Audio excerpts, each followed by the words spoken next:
Hello everyone, welcome back to healthy flavours. నేను మీ సునీత కిరణ్. ఈ రోజు నేను మీకోసం ఒక ఇంట్రెస్టింగ్ అలాగే టేస్టీ రెసిపీని తీసుకుని వచ్చానండి. అదే చికెన్ కర్రీ. మీరు ఎన్నో విధాలుగా చికెన్ కర్రీ రెసిపీని ట్రై చేస్తుంటారు. ఒక్కసారి నేను చూపించినట్టుగా ఈ రెసిపీని ట్రై చేయండి. మళ్ళీ మళ్ళీ ట్రై చేస్తారు, అంత బాగుంటుంది. గ్రేవీ వచ్చేసి చాలా క్రీమీగా, చాలా బటరీగా ఉంటుంది. అలాగే పీసెస్ చాలా జ్యూసీగా, సాఫ్ట్ గా ఉంటాయండి. నోట్లో పెట్టుకుంటేనే కరిగిపోతాయి, అంత బాగుంటాయి. ఇది ముఖ్యంగా బ్యాచిలర్స్ కూడా చాలా ఈజీగా చేసుకునే విధంగా ఈ రెసిపీని చూపించాను. చాలా తొందరగా అయిపోతుందండి. రోటీస్ లో బాగుంటుంది, అలాగే పులావ్ కాంబినేషన్ గానీ బిర్యానీ కాంబినేషన్ తో కూడా చాలా బాగుంటుంది. పిల్లలకు కూడా ఇది బాగా నచ్చుతుందండి, ఎందుకంటే గ్రేవీ అనేది చాలా క్రీమీగా ఉంటుంది. రెసిపీ కాంప్లికేటెడ్ గా ఉండకూడదు, ఈజీగా ఉండాలి, కానీ టేస్ట్ మాత్రం సూపర్ గా ఉండాలి అనుకున్నప్పుడు ఈ రెసిపీ అనేది పర్ఫెక్ట్ చాయిస్. వీడియోని కంప్లీట్ గా వాచ్ చేసి రెసిపీని ట్రై చేయండి. అలాగే మీరు కనుక ఛానల్ ఫస్ట్ టైం వాచ్ చేస్తున్నట్లయితే ఛానల్ సబ్స్క్రైబ్ చేసుకోండి. ఇక మనం రెసిపీలోకి వెళ్ళిపోదాము. ముందుగా చికెన్ శుభ్రంగా క్లీన్ చేసుకోవాలి. ఆఖరిన అరచక్క నిమ్మకాయ రసంతో క్లీన్ చేసుకుంటే నీచు వాసన రాదు. మ్యారినేషన్ కోసం ఇప్పుడు 1 టీ స్పూన్ ఉప్పు వేసుకున్నాము, 1.5 టీ స్పూన్ కారం.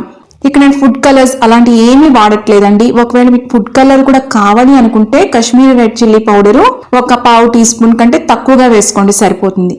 అలాగే ఇక్కడ 1/2 టీ స్పూన్ కంటే చాలా తక్కువగా పసుపు వేసుకున్నాను. 1 టీ స్పూను అల్లం వెల్లుల్లి పేస్ట్. అల్లం వెల్లుల్లి పేస్ట్ ఎప్పుడు ఫ్రెష్ గా చేసుకున్నారనుకోండి, కూర చాలా ఫ్లేవర్ఫుల్ గా ఉంటుంది.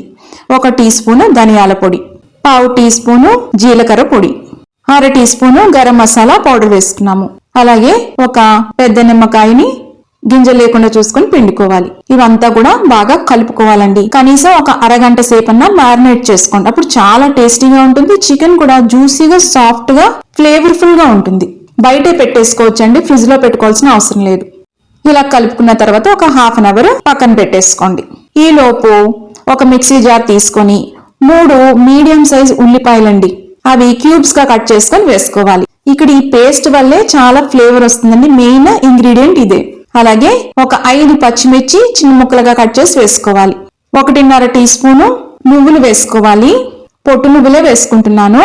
కావాలంటే 4 జీడిపప్పు పలుకులు కూడా వేసుకోవచ్చు. అలాగే ఇంత మాత్రం ఎండు కొబ్బరి వేసుకోవాలి, సన్నగా తరుపుకొని వేసుకోండి, అప్పుడు మిక్సీ అనేది స్టక్ అవ్వకుండా ఉంటుంది. 2 టేబుల్ స్పూన్లు గడ్డ పెరుగు వేసుకోండి. దీన్ని మెత్తని పేస్ట్ గా మిక్సీ పట్టుకోవాలి. చూసారా ఎంత మెత్తగా ఉందో? ఇలా ఉండాలండి, అప్పుడే గ్రేవీ బేస్ కరెక్ట్ గా ఉంటుంది. ఇప్పుడు ఒక పాన్ తీసుకొని ఆయిల్ వేసుకోండి. ఆయిల్ వేడెక్కిన తర్వాత అప్పుడు ఈ మ్యారినేట్ చేసుకున్న చికెన్ వేసుకోవాలి. ఫ్లేమ్ ని లో టు మీడియం మాత్రం పెట్టుకోండి, హైలో పెట్టుకోవద్దు. ఇవన్నీ ఒక్కసారి ఇలా కలుపుకోవాలి. కలుపుకొని ఫ్లేమ్ ని లోలో పెట్టుకొని మూత పెట్టుకొని మగ్గించుకోండి. ఒక 5 నిమిషాలు మగ్గించుకుంటే సరిపోతుందండి. మధ్య మధ్యలో అవసరమైతే కలుపుకుంటూ ఉండాలి. ఈ పాన్ కూడా మందంగా ఉందనుకోండి, అది అడుగంటకుండా ఉంటుంది. ఇప్పుడు 1 టేబుల్ స్పూను అల్లం వెల్లుల్లి పేస్ట్ వేసుకున్నాం. ఇది ఫ్రై అవ్వాల్సిన అవసరం లేదండి, మగ్గితే సరిపోతుంది. ఈ అల్లం వెల్లుల్లి పేస్ట్ వేసిన తర్వాత కూడా ఒకసారి కలుపుకొని మూత పెట్టుకుని మగ్గించుకోవాలి. 2 నుంచి 4 నిమిషాలు మగ్గించుకుంటే సరిపోతుందండి. చూస్తున్నారా, వాటర్ కూడా బయటకు వచ్చింది చికెన్ లోంచి. అల్లం వెల్లుల్లి పేస్ట్ ఉన్న పచ్చివాసన కూడా పోయింది. అలా అయితే కరెక్ట్ గా ఆ పచ్చివాసన లేకుండా ఉంటుందన్నమాట గ్రేవీ బేస్. ఇప్పుడు పేస్ట్ కొట్టుకొని పెట్టుకున్నాం కదా, అది వేసుకోవాలి. ఇది చాలా ఈజీ ప్రాసెస్ అండి. నేను ఇందులో జీడిపప్పు వేయలేదు, మీకు నచ్చితే అది కూడా వేసుకోండి. ఇక్కడ మనం పేస్ట్ లో పచ్చి ఉల్లిపాయలు వాడాము. దానివల్ల ఏమవుతుందంటే పచ్చి ఉల్లిపాయల్లో ఉన్న స్వీట్నెస్ కలుస్తుంది, ఘాటు కలుస్తుంది. అందుకనే గ్రేవీ బేస్ చాలా ఫ్లేవర్ఫుల్ గా ఉంటుంది. మామూలుగా అయితే ఆనియన్స్ ఫ్రై చేసి వాడతాం కదా, అలా కాకుండా ఇలా చేస్తే చాలా క్రీమీగా ఉంటుంది. ఆనియన్స్ ఫ్లేవర్ తోనే ఈ చికెన్ అనేది కుక్ అవుతుంది. ఇలాగా కలిపేసుకోవాలి. మూత పెట్టుకొని ఫ్లేమ్ లోలో పెట్టుకొని ఒక 5 నిమిషాలు మగ్గించుకోండి. మధ్య మధ్యలో అవసరమైతే కలుపుకుంటూ ఉండాలి. చూస్తున్నారా, ఆయిల్ కూడా పైకి తేలుతుంది. ఒక 5 నిమిషాలు చాలండి, ఎక్కువసేపు అవసరం లేదు. జస్ట్ ఈ ఉల్లిపాయలకున్న పచ్చివాసన పోతే చాలు. ఈ ఉల్లిపాయల ఫ్లేవర్ తోనే ఇదంతా కూడా కుక్ అవ్వాలి. దీంట్లో నువ్వులు వేసాం, అలాగే ఎండు కొబ్బరి కూడా వేసాం కదా, దాంట్లో ఉన్న ఆయిల్స్ కూడా బయటికి రావాలన్నమాట. సో టైం పడుతుందండి కుక్ అవ్వటానికి. ఇప్పుడు ఈ గ్రేవీ బేస్ అంటే ఈ గ్రైండ్ చేసిన పేస్ట్ కి తగ్గట్టుగా ఉప్పు మళ్ళీ వేసుకున్నాం. అలాగే 1 టీ స్పూన్ కారం, 1 టీ స్పూన్ ధనియాల పొడి, అలాగే 1 టీ స్పూన్ గరం మసాలా పొడి వేసుకోవాలి. ఇప్పుడు కరివేపాకు వేసుకోవాలి. ఇవన్నీ కూడా కలుపుకోవాలి. ఇప్పుడు మిక్సీ జార్ లో కొద్దిగా నీళ్లు వేసుకుని అవి కూడా వేసేసుకుంటున్నాను. ఇప్పుడు ఇదంతా కూడా కలుపుకోవాలి. ఇప్పుడు నీళ్లు పోసుకునేటప్పుడు ఒకటి గుర్తు పెట్టుకోవాలండి. మనం ఫస్ట్ టైం మామూలుగా వాటర్ పోసినా గానీ తర్వాత నీళ్లు తక్కువయ్యాయి, గ్రేవీ కాస్త చిక్కబడిపోయిందని నీళ్లు వేసుకోవాలి అనుకున్నప్పుడు చికెన్ కర్రీలో ఎప్పుడు కూడా వేడి నీళ్లు వేసుకోవాలి. అలాగే ఫిష్ కర్రీలో గ్రేవీ అడ్జస్ట్ చేయాలంటే చల్ల నీళ్లు వేసుకోవాలండి, అంటే రూమ్ టెంపరేచర్ నీళ్లు వేసుకోవాలి. ఇప్పుడు తగిన నీళ్లు పోసుకున్నాను, నార్మల్ వాటర్ వేసుకున్నానండి. మధ్యలో గ్రేవీ మీకు బాగా చిక్కబడిపోయింది అని అనిపించింది అనుకోండి, ఆఖరణ కొద్దిగా వేడి నీళ్లు వేసుకుని అడ్జస్ట్ చేసుకోండి. లో ఫ్లేమ్ మీద కుక్ చేసుకోవాలి. మధ్య మధ్యలో అడగంటకుండా కలుపుకుంటూ ఉండాలి. దగ్గర 20 to 25 మినిట్స్ టైం పడుతుంది.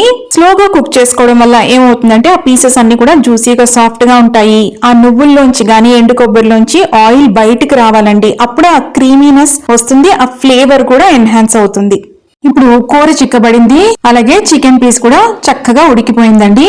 మీరు మధ్యలో ఒకసారి ఉప్పు అనేది సరిపోయిందో లేదో సరి చూసుకుని అవసరం పడితే వేసుకోండి.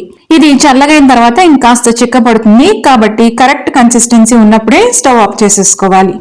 ఆఖరణ ఒక పావు టీ స్పూను గరం మసాలా మళ్ళీ వేసుకోవాలి. వేసుకొని మూత పెట్టుకొని 1 నిమిషం మగ్గించుకోండి. సన్నగా తరిగిన కొత్తిమీర ఆఖరణ వేసుకొని మూత పెట్టేసుకొని స్టవ్ ఆఫ్ చేసేసుకోండి. ఇది సర్వ్ చేసుకోవడమే. చల్లబడిన తర్వాత ఇంకాస్త చిక్కబడుతుంది. చూస్తున్నారు కదా ఎంత పర్ఫెక్ట్ గా వచ్చిందో.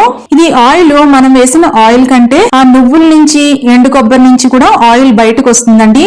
మీకు గ్రేవీ కన్సిస్టెన్సీ ఎలా ఉందో చూపిస్తున్నాను. గ్రేవీ చాలా క్రీమీగా కమ్మగా ఉంటుంది, కరెక్ట్ స్పైస్ తో ఉంటుంది. ఇంకొకటి పీసెస్ అన్ని కూడా జ్యూసీగా సాఫ్ట్ గా ఉంటాయి, నోట్లో పెట్టుకుంటే కరిగిపోతాయి, అంత బాగుంటాయి పీసెస్ అన్ని కూడా. తప్పకుండా ట్రై చేయండి. ఎలా వచ్చిందో కూడా కమెంట్స్ లో పెట్టండి. మీకు గనక రెసిపీ నచ్చినట్టయితే లైక్ చేయండి, షేర్ చేయండి. అలాగే ఇలాంటి ఇంట్రెస్టింగ్ రెసిపీస్ కోసం హెల్దీ ఫ్లేవర్స్ ఛానల్ ని సబ్స్క్రైబ్ చేసుకోండి. ఈ చికెన్ కర్రీ రైస్ తో బాగుంటుందండి, పులావ్ తో బాగుంటుంది, బిర్యానీ కాంబినేషన్ తో కూడా బాగుంటుంది. అలాగే రోటీస్ తో గానీ, జొన్న రొట్టె అయినా లేకపోతే రాగి ముద్ద కాంబినేషన్ తో కూడా చాలా బాగుంటుందండి. గ్రేవీ కన్సిస్టెన్సీ గానీ లేకపోతే ఆ కలర్ గానీ టెక్స్చర్ గానీ పర్ఫెక్ట్ గా వచ్చింది. ఇక్కడ నేను బాస్మతి రైస్ తో పులావ్ చేశాను, ఈ కాంబినేషన్ తో నేను సర్వ్ చేశాను. పీస్ చూడండి ఎంత సాఫ్ట్ గా ఉడికిందో. అలాగే ఈ కర్రీ కూడా చాలా క్రీమీగా కమ్మగా ఉంటుంది, చాలా టేస్టీగా ఉంటుందండి. తప్పకుండా ట్రై చేయండి. మళ్ళీ మరొక ఇంట్రెస్టింగ్ రెసిపీతో మిమ్మల్ని కలుస్తాను. అంతవరకు stay healthy, happy. Thank you.